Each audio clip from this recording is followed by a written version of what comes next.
everybody. So my name is Yowei. I'm a public radio reporter and producer, but I'm not here to talk about NPR or Terry Gross. I'm here to talk about a project that is outside my comfort zone, and I'm here to make the case for really good elevator music. Kind of an oxymoron, right? Oh, there's supposed to be music playing. It's cool. So elevator music, everybody loves to hate on it. It's the unobtrusive bubblegum sounds that are piped into elevators, etc. And a while back, I did some research and learned that elevator music isn't actually just cheesy music that's harmless. It actually has a long history of being used and designed to manipulate human behavior to do good and bad.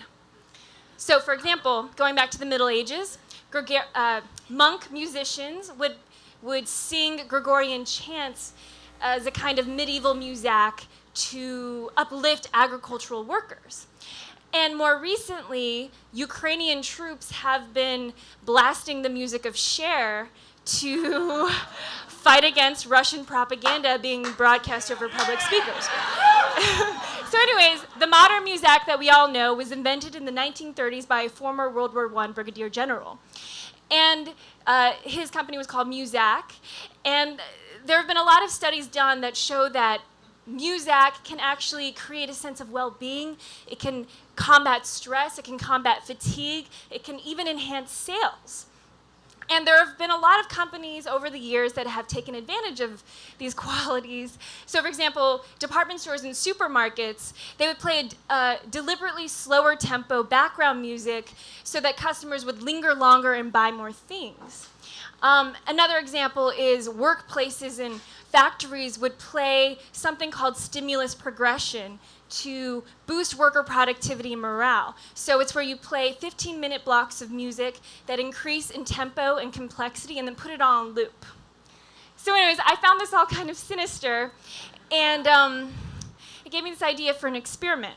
What if we could make our own elevator music? And, what if we played it in public space, approached it in the same utilitarian way, but did it for pro-social reasons? So music to achieve a certain goal, music to promote community in public space. So for the past year and a half, I've been working on a public art audio installation called Really Good Elevator Music. I commissioned 6 artists to make their own versions of really good elevator music, and they're playing on loop in the elevators of the Wolf Building at 12th and Callow Hill this month. And so the artists have all taken different approaches. One is to use humor to sort of, make an icebreaker out of it. Others have relied on the emotional nature, the inherent emotional nature of music. Others have tried to shock people out of their everyday routine. And these are just examples that we were going to listen to of the tracks. This is a track by Alex Lewis. He's commenting on one of the most common ways that we use to connect with other strangers, which is talking about the weather. And this is a track called Sunday Breakfast that I worked on with producer Kyle Pulley from the Headroom Studio. And it's inspired by an icebreaker about favorite foods that came out of a radio workshop that I taught at a neighborhood homeless shelter. And basically we just chopped up it was really just the most compelling audio that in radio we call that radio gold. Just because of who these guys are and their connections to food, it was just the most compelling tape, and we wanted to recreate that moment with this track. And so the installation has been up for about 2 weeks, and we've been trying to document reactions. I've been riding in the elevator undercover. We've been able to collect security camera footage, which is kind of weird and creepy, but awesome. And, we've gotten a wide variety of reactions. Some people love the project, have tried to stay in the elevator to listen to more of the tracks. Other people hate the music, don't think it should be presented in public space.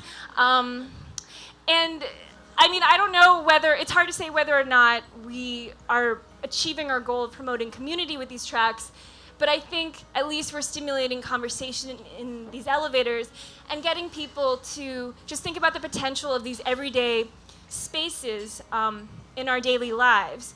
The potential, the opportunity to connect with other people, to learn about a neighborhood, and to just experience art. So we have a listening party tomorrow night at Asian Arts Initiative, and we have a website where you can actually listen to the tracks, and you can participate in the experiment yourself by playing these tracks in your workplace and apartment building, and we'd love to know what happens. Okay, thanks.